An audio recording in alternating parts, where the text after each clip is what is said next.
want to thank President Clinton for being here today. Republicans interview the wrong president. President Trump is the one who wants this to go away, but it will not go away. Bill Clinton testifies under oath while Donald Trump is the opposite of fully exonerated. I don't know anything about the Epstein files, I've been fully exonerated. Tonight, on the anniversary of the Bondi Binders debacle in the driveway. Now, what's interesting is we're all waiting for bombshells, we're all waiting for juicy stuff, and that's not what's in this binder. That's not what's in this binder at all. The bombshells are coming from inside the White House. We know the Department of Justice has deleted things having to do with Donald Trump, has deleted things having to do with Howard Lutnick and people connected to the administration. Then Donald Trump melts down after an AI company refuses to give in.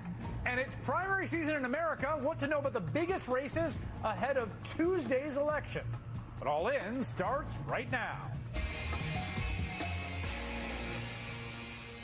Only here because Epstein hid it from everyone so well for so long. And by the time it came to light with his 2008 guilty plea, I had long stopped associating with him. Now, of course, a lot of former Epstein associates say they never saw any signs of his abuse of women and girls. And I'm sure the House Republicans on the Oversight Committee were eager to press Clinton on that denial today when he appeared before them for 6 hours. Curiously, however, there is another president who was friends with Epstein also before his 2008 guilty plea, who spent quite a bit of time partying with him and knew him well enough to know he had a type. You might recall that back in 2002, John Trump went on the record with New York Magazine, quote, "I've known Jeff for 15 years. Terrific guy. He's a lot of fun to be with. It is even said he likes beautiful women as much as I do, and many of them are on the younger side." Again, no indication Trump knew Epstein was abusing underage girls, but they were clearly friends for a long time. Jeffrey Epstein once told someone he was his best friend for 15 years. And something that is at the very least worth exploring in a deposition with the House Oversight Committee, you'd think. Especially when paired with the birthday card that Trump hilariously denies writing to Epstein, which features Donald Trump's signature and a doodle of the body of a young woman inscribed with a message that says, among other things, "We have certain things in common, Jeffrey. Enigmas never age. Have you noticed that? Happy birthday, and may every day be another wonderful secret." Would be kind of interesting under oath to ask the person who wrote that card, what it meant. Again, if this committee insists on deposing Hillary Clinton, again, who says she has no memory of ever meeting Epstein, and Bill Clinton, who did take trips on the jet and appeared friendly with Epstein, shouldn't they want to hear from Donald Trump? Of course, the Republican-controlled committee would never depose Donald Trump, certainly not about his relationship with Jeffrey Epstein. They basically admitted as much after today's deposition. Mr. Chairman, President Trump said today that he knew nothing about the Epstein files and he was exonerated. Do you agree that he is exonerated of this matter? From all the evidence I've seen, he's been exonerated for a long time. And would that preclude your committee, if that's your position, from your committee calling him? Well, we'll discuss that as we move forward. Obviously, we've got more people to bring in, and we'll see if any new evidence arises. But right now, I haven't seen anything. And if anybody Can I just say this? Yeah. The Epstein victims have exonerated President Trump. This is a trope that you guys are, a rabbit hole you guys are going down, but he has been exonerated over and over again by Epstein victims. By the way, that's just not true. And in fact, multiple victims of Jeffrey Epstein came forward to say that that's not true. There's no collective vote they've taken to exonerate Donald Trump. And also, that there's no evidence against him doesn't quite seem accurate at this point.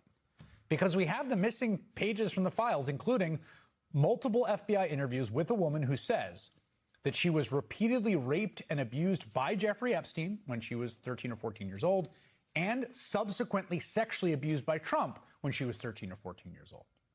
The FBI interviewed her about those allegations. One of them we have access to. You can read it online, the one about Jeffrey Epstein. It's unbelievably, unfathomably disturbing and upsetting. Now, as you just heard, Trump said today he is totally exonerated by the files. The DOJ says it didn't delete anything. So it doesn't sound like a subpoena is coming. But not everyone in Trump's orbit may be so lucky. Remember Howard Lutnick, Trump's commerce secretary, who was Epstein's next-door neighbor for many years and was caught telling a very public, very emphatic, very embarrassing lie about the nature of his relationship with the child sex trafficker? Remember this one, as Lutnick first told it 4 months ago? He went to Epstein's house with his wife and just immediately decided he would never, ever associate with him again. I say to him, massage table in the middle of your house? How often you have a massage? And he says, every day. And then he gets weirdly close to me. Ooh. And he says, and the right kind of massage. Ooh. Now my wife is standing here. So she looks at me and I look at her and we say, I'm sorry, we have to go. And we left. And in the 6 or 8 steps it takes to get from his house to my house, my wife and I decided that I will never be in the room with that disgusting person ever again. Oh, so I was never in the room with him socially, for business, or even philanthropy. If that guy was there, I wasn't going because he's gross. I will never be in the room with that disgusting person ever again. Never in the room with him socially, for business, or even philanthropy. If that guy was there, I wasn't going because he's gross. That's pretty definitive and pretty emphatic. But then not too long after that interview, the Epstein files released. It seems as though Secretary Lutnick may not have been entirely truthful. Did you, in fact, make the visit to Jeffrey Epstein's private island? I did have lunch with him as I was on a boat going across on a family vacation. My wife was with me, as were my 4 children and nannies. I had another couple they were there as well with their children, and we had lunch on the island. That is true, for an hour, and we left with all of my children, with my nannies and my wife. You realize that, this visit took place after he'd been convicted, right? I mean, you made a very big point of saying that you sensed that this was a bad person in 2005. And then, of course, in 2008, he was convicted of soliciting prostitution of a minor. And yet you went and had this trip and other interactions. Yes, of course, Lutnick did meet with him a few more times, and he did go to Epstein's private island after the guilty plea with his family, his wife, his kids, his multiple nannies. This is the person that was so disgusting, they would never talk to him again. But maybe, lunch on the island with your fam. Lutnick says he did absolutely nothing wrong, nor did he see anything wrong, which, again, I inclined to believe he's there with the whole family and the nannies. To his credit, he does not seem to be doing anything wrong in this picture from the Epstein files. Shows a man in a blue shirt and white shorts that appears to look a lot like Howard Lutnick. I think with his family, we don't know. Hanging out with Epstein on the island, which again, looks beautiful. One of the big draws of that island. Now, the photo initially appeared to be missing from the files. It has now been somewhat oddly restored. DOJ claims it was initially flagged for, get this, nudity. But I think it's fair to say that Lutnick has some more questions to answer. Today, Republican Nancy Mace of South Carolina called for Lutnick to be subpoenaed. Democrat Ro Khanna of California says he thinks there are enough votes to do so. Trump is standing by his man, however. What's your reaction to that? Well, Howard would go in and do whatever he has to say. He's a very innocent guy, doing a good job. He's a very innocent guy. Guess that settles that. Trump says Lutnick will testify if subpoenaed. Still no word on a deposition of his own, though. Congressman James Walkinshaw, Democrat of Virginia, serves on the Oversight Committee. He questioned both Hillary and Bill Clinton in their depositions, and he joins me now. Congressman, I wonder if you can give us a little color from inside the room today. Well, look, we had 2 depositions over the course of the last 2 days, and, Secretary Clinton's deposition I found to be unserious, unproductive. President Clinton's deposition today was serious and I think productive. There's no reason that Secretary Clinton should have been deposed. She had nothing to do with Epstein. President Clinton did, and he was open and answered questions fully for 6 hours today. The questions he answered, the responses he gave were, in my view, consistent with other things that are in the public record, including the files. We're going to go back and review the transcripts to ensure that that's the case, but I think it was a productive session today with President Clinton. That's interesting to hear you say that. I mean, I think the position that a lot of people have, there's been this sort of strange thing where it's very evident the Trump administration is like, oh, what about Bill Clinton? I think most people say, yeah, sure, he should sit down and answer questions. And that sounds like that's what he did today.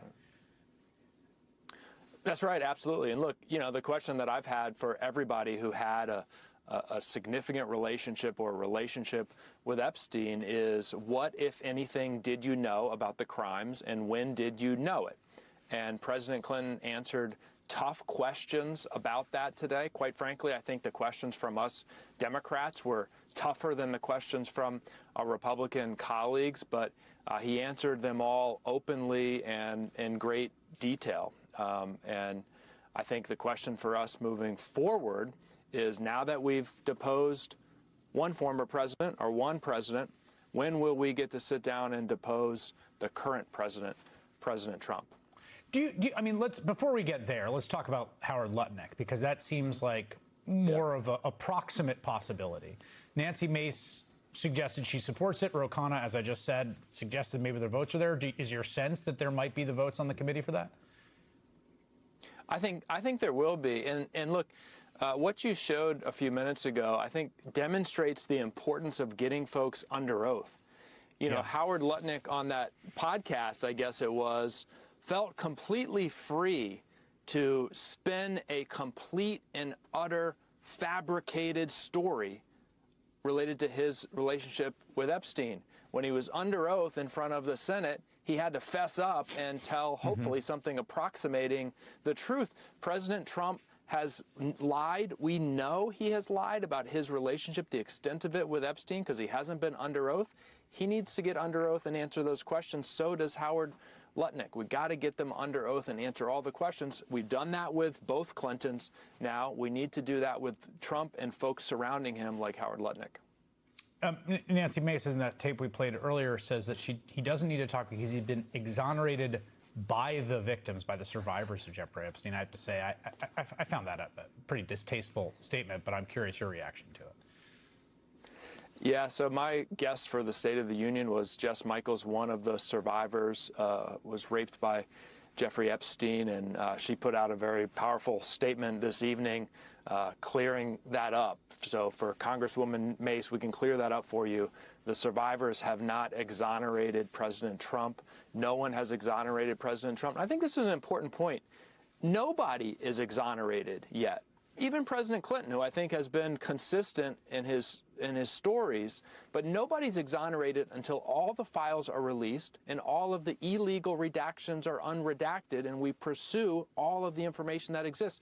Nobody is exonerated, certainly not President Trump, who has been dishonest with the American people about his relationship with Epstein.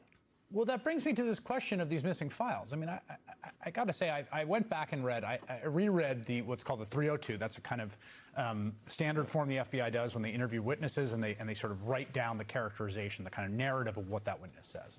And I reread the 302 of the individual in question who had an allegation against Jeffrey Epstein. It's profoundly upsetting. Now, again, we have no independent verification or corroboration of the set of claims there against Jeffrey Epstein. We just have one person's account. She gave it to the FBI. It may be that in subsequent interviews, there are things that actually show that Donald Trump couldn't have possibly been in the place that she says he was, or that things that don't match up, right? Like, you can ferret it out. It just seems crazy to me that thing is still being hidden. Is there any progress on it being made public as the law requires? Well, we're going to continue to fight and push for that. And I think this is an important point, too. Look, the crimes that were committed here by Epstein, at least, and perhaps others, are so heinous that I would never say the cover-up is worse than the crime. But the cover-up is a crime here. And President Trump and others in the Trump administration are going to need to testify under oath about this cover-up. There is no legal justification for those documents that you refer to be redacted. There are illegal redactions throughout the files. There are 3 million files still being withheld. Whether the Trump administration likes it or not, or whether they think it might be embarrassing to President Trump to fully release the files, the law that he signed requires it. It must happen. And those who are preventing it from happening will have to testify to that under oath, and they will be held accountable for it. Congressman James Waukesha, thank you very much. Thank you. Coming up, 1 year after Trump's Epstein binder debacle. Remember that? The cover-up continues sporadically, not that effectively. Next. This has been the biggest week in the Epstein files story so far, since essentially a year ago today when Attorney General Pam Bondi invited a bunch of right-wing influencers to the White House.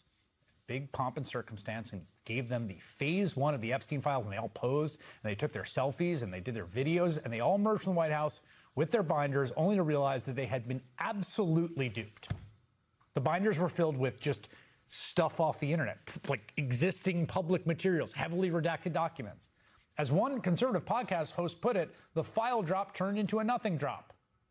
And now here we are, a year later, with nearly 3 million files released. They have been caught red-handed, hiding files they're legally required to release under the Epstein Files Transparency Act. Lisa Rubin, senior legal reporter for MS Now. She's been all over the Epstein files, working basically every waking hour of the day. She joins me now. Just to start with that, to take a step back, like, it is crazy when you realize just how much they have attempted, how much effort has been put into, for a year now, going back to the date, avoiding having this stuff be out in the public. Well, and there was I want to say like an interrupted purpose. I'm sorry, I'm going to take my thing off because I'm getting an echo.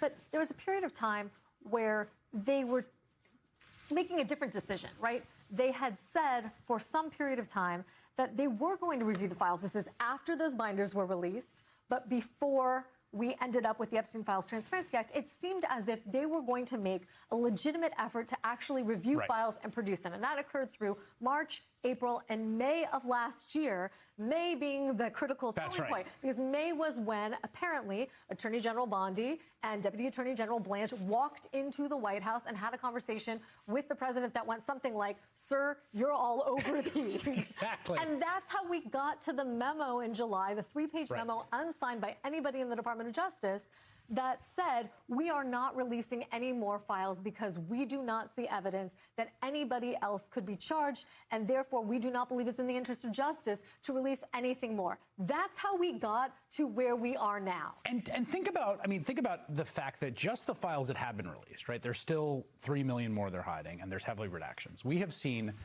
the former prince arrested in the UK. One of the most prominent Labour Party operatives is now facing possible charges in the UK. The head of the School of Visual Arts, the dean, had to resign. Larry Summers, one of the most sort of biggest, economists and Democratic, policy advisors, has to step down from the Harvard board. I mean, it's kind of like crazy that, this whole there's nothing to see here. It turns out there actually was a fair amount to see there.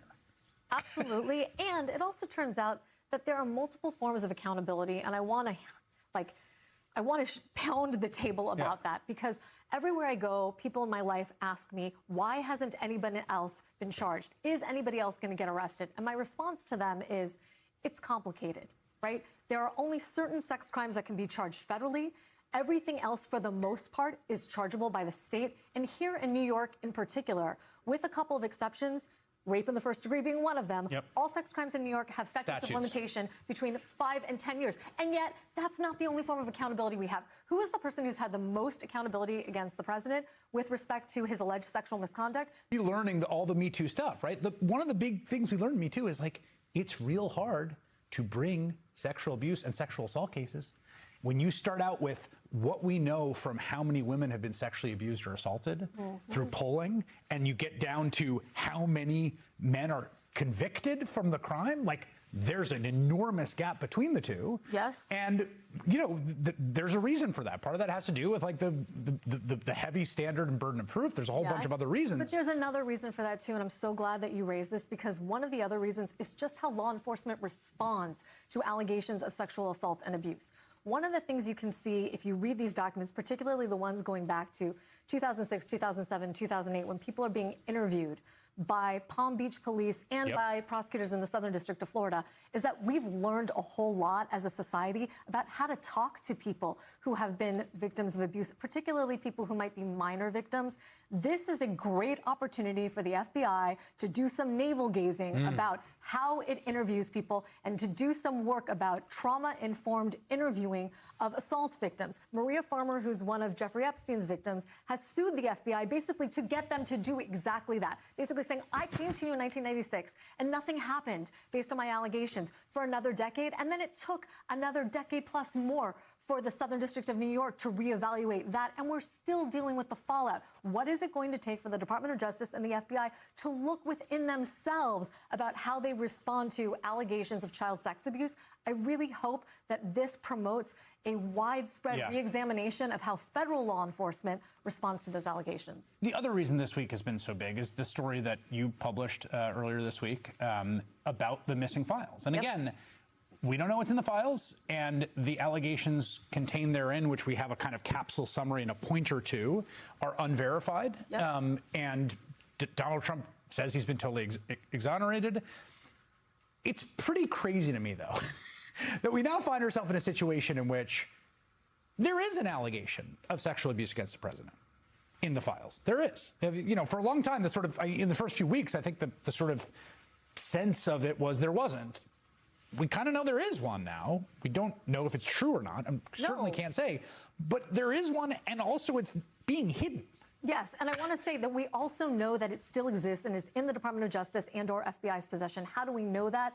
Because The Guardian has now public reporting saying that they've obtained it and they've looked at it. That verifies for us not only that it exists, but an unnamed administration official is quoted in their story essentially saying, well, we didn't release these because they're duplicates. No, duplicates in legal parlance refers to like a text message or an email exchange of which there are multiple iterations because people go back and forth and back and forth.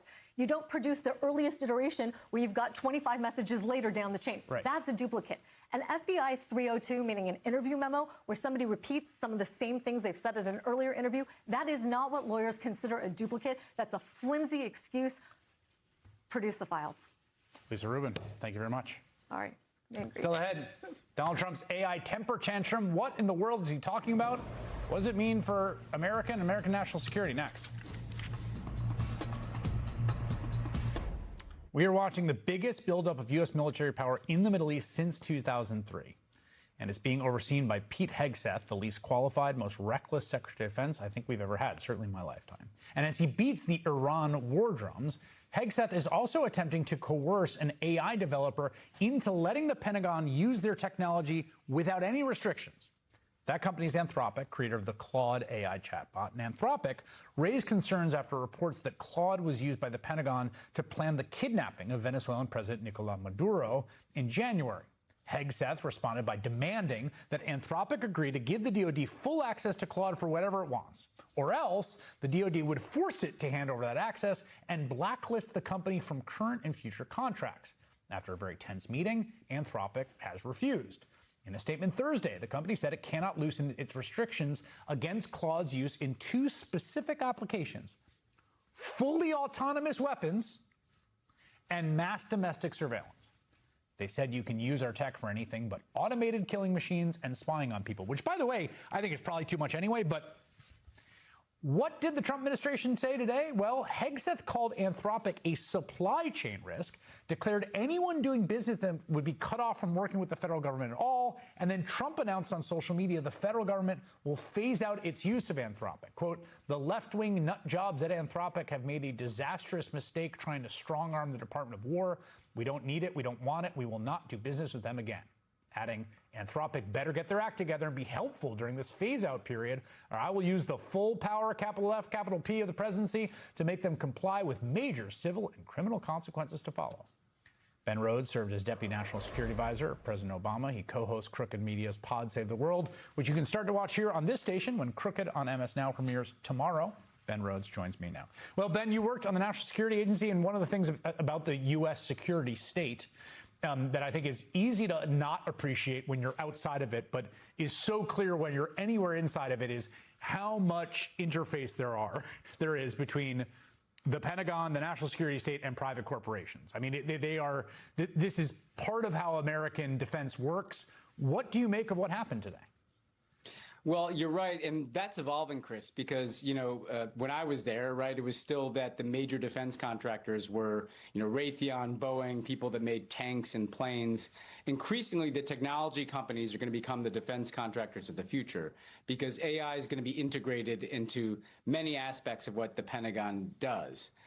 And what we're seeing at the same time is this explosive and exponential growth in AI that is totally unregulated.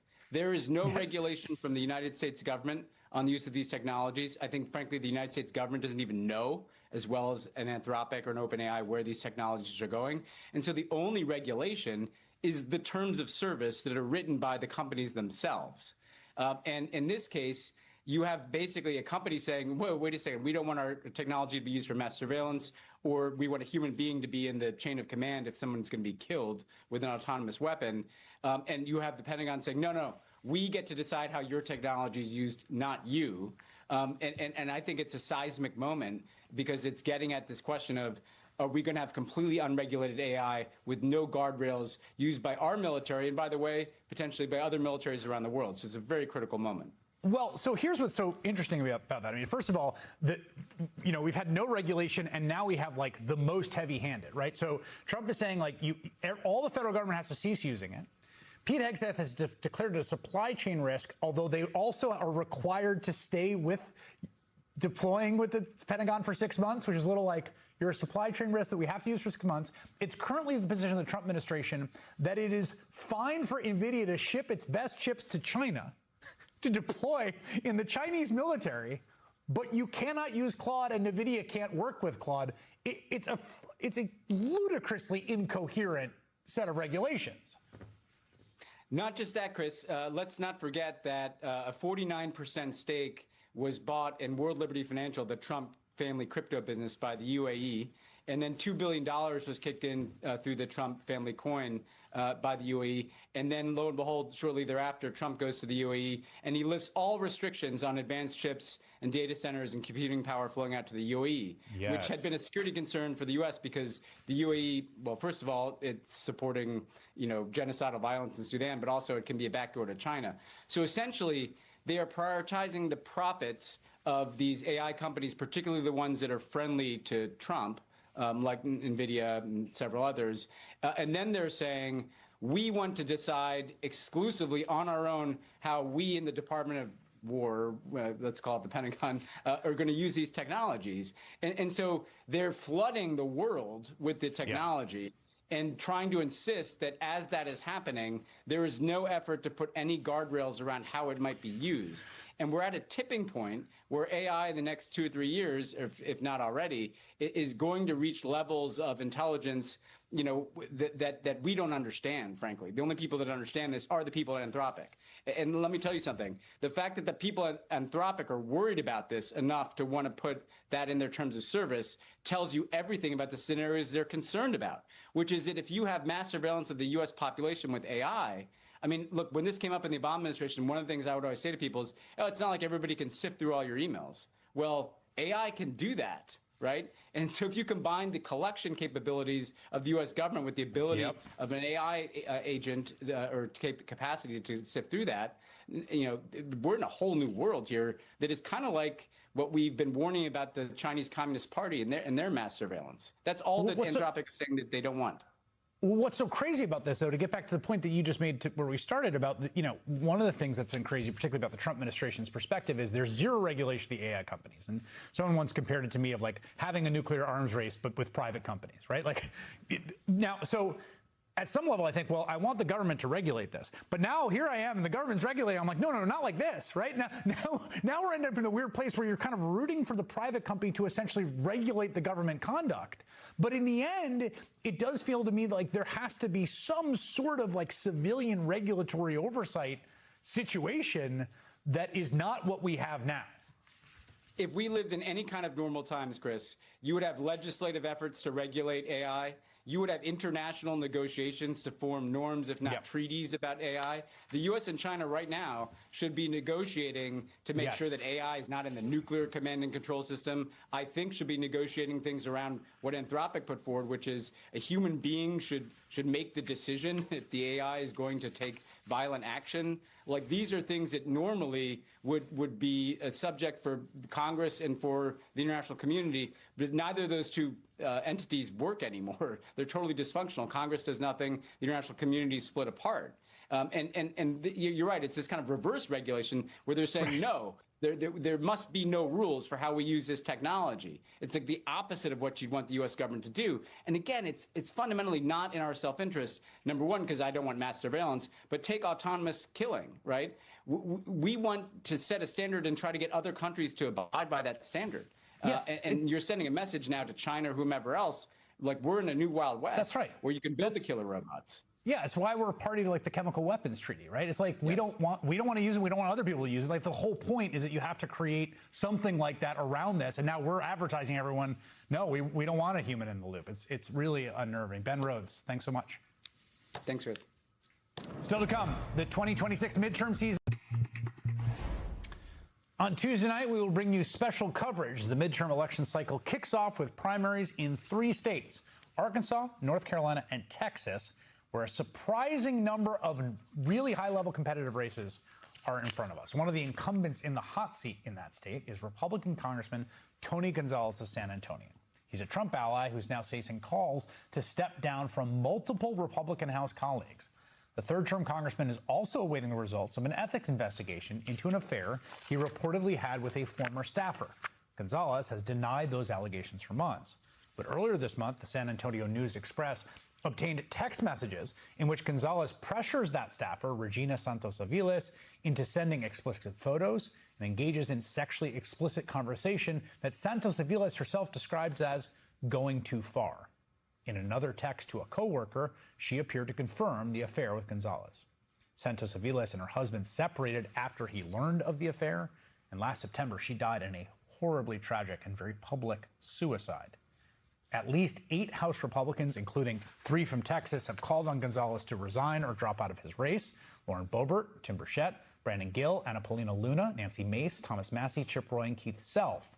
Now, in the era of Donald Trump, it takes a lot to cross any kind of line in the Republican Party. But Gonzalez is also facing a stiff primary challenge from the right in the form of Brandon Herrera, a pro-gun YouTuber. Were Herrera to win that primary in a seat that's like a R+5, it would likely make that district pretty competitive for the Democrats. It's just one of at least 3 fascinating races just in Texas that will be decided on this Tuesday night. Tori Gavito is based in Austin, Texas, serves as the president of Way to Win. Alencia Johnson's a Democratic strategist who serves as a senior advisor to Biden's 2020 campaign, and they join me now. Alencia, let me just start with you because there's such a sort of, interesting rock and a hard place dilemma for Republicans on this. Trump was down today in Corpus Christi, and he gives Tony Gonzalez a shout-out and congratulations. Little unclear for what. Take a listen. Congressman Tony Gonzalez is here. Tony, congratulations. Congratulations. At one level, like Tony Gonzalez, that's a competitive district. It's an R district, but it's like a +5. He now has a ton of baggage, and the story of this is really awful. His primary challenger is pretty hard right. I think would set up the Democrat in that race for a good race, and they seem a little torn right now, Alencia, about like what exactly the top of the Republican establishment wants to do here. Well, look, I mean, I think he gave him an early congratulations for actually losing the race himself, because I think what we're seeing in Texas and why we're talking about it here in D.C. and New York is because Democrats all over the country have upset Republicans ever since Trump's second term, right? If we are thinking about what happened in 2025 up and down the East Coast with Virginia, New Jersey, New York, all of those different races. And I think, and what I'm hearing from voters in Texas, they're really excited about an opportunity to flip some seats. And Republicans continue to just kind of serve on a platter great material for Democrats to work with. And as they, as I always say, kind of cannibalize each other on the right, it gives the left and Democrats an opportunity to say, hey, let's continue to try to figure out what are the candidates that are going to work in some of these races. Now, the reality is what is going to work in that district may not work in a different district in Texas, and what actually works in the Texas Senate race for Democrats may not actually be what's going to work in another state, but it is a pressure point for Democrats, and that's why there's so many eyes on it, and to see what Texas Democrats are going to do on Tuesday. Well, the other big, really interesting Republican primary, Tori, is of course the Senate primary, and this is such an interesting race because John Cornyn, who's the incumbent, Ken Paxton, who is challenging him from the kind of MAGA right. There's been like these desperate behind-the-scene efforts to not get Trump to endorse Paxton. I think the conventional wisdom among the folks I've talked to is that Paxton would be a better matchup for a potential flip for the Democrats. Do you see it that way? The last time there was a wave year in the state of Texas is 2018, and Beto O'Rourke came within 2 points of defeating a bad Republican in Ted Cruz. So, yeah, I do see it that way, that it really matters who's going to come out of the Republican primary. And the reality is they are painting themselves into a deep red corner with hate-filled messages. Gobs of cash are being spent online on this, and it's only driving enthusiasm for the Democratic side. We've got the early vote numbers are out. There's 190% up on the Democratic side in the primary so far. They're outpacing Republican voters by about 150,000 votes. So these are conditions that were not in place in 2018 when Beto had that breakout moment. So this is definitely a year for Democrats who have had Texas on their mind for a while to double down. Let me stay with you here because your way to win is neutral in the primary is my understanding, and you've got two different and interesting candidates: James Tallarico, state legislator, Jasmine Crockett, who is a member of Congress. Kamala Harris, I think today endorsed Jasmine Crockett. Jasmine Crockett also in the headlines today for her campaign kicking a reporter out of a rally who was trying to ask questions of supporters. She denied it, and then audio came out. Seems like very clearly did that. That race, I think there's two ways to think about the race. The race has been pretty intense and at times gotten pretty nasty, as often is the case, I think, in Democratic primaries, like sometimes along lines of identity that can be tough and sort of toxic. The other way to think about it is contested primaries are good for motivating voters. I'm curious which of those you feel like has been the case in the dynamic here so far. Democratic primaries are good for motivating voters. I mean, we're seeing that. And Democrats are turning out. The raw vote is on the D side is up about 150,000 votes over the R side. And I will say, for anyone that's watching this primary and sees it getting nasty, it's mostly online. I mean, everybody knows now anyone running needs to have a campaign ready for the attention-based economy. And some of that work has gotten a little spun up online by creators, but I will tell you, I would rather energy than a sleeper, because sleepers don't do what you need to do in Texas, which was draw out the base and persuade the middle. You got to grab people's attentions on all parts of this ideological spectrum. Lindsay, let me ask you this. There's going to be if Democrats were to take the Senate, right, they're going to have to win some seats in really tough terrain. So like Ohio, Texas, Iowa, those are the sort of the three. There's like North Carolina opportunity for a pickup, Maine opportunity for a pickup, and then you start moving in more difficult terrain. How much do you think that the primary candidate that emerges and the national brand is going to matter in those races to kind of pull off the improbable in those places? Look, I think the thread through for all of the races, regardless of which state it is going to be that the base wants to see a fighter. Again, what that fighter looks like, depending on the state, is going to be determined by those voters. And so I think that's a tension that the National Party is wrestling with. Again, it's been wrestling with it since the 2025 election. But the two things that are consistent is that they want a fighter who's going to stand up to Donald Trump and the corruption, as well as this conversation around affordability. The other piece piece that I will say is really important for any of these races, especially what we'll see on Tuesday, is who is the candidate that's going to be able to expand the electorate. I think that's why there's a lot of energy around both of these candidates, especially Jasmine Crockett, because folks believe that someone like her expands the coalition. Now, Tallarico is just as amazing because he can shut down some of the Republicans' conversations when they co-opt some of the religious framework. And so Democrats are going to have to figure out the tension between both of those. But like Tori said, folks love both of these candidates, and it's only going to drive enthusiasm regardless of who wins. I mean, these are both really toss-up races. I mean, the polling's sort of been all over the place. So I'm really curious on Tuesday night what we see. Tori Gavito, Valencia Johnson, thank you both. Appreciate it.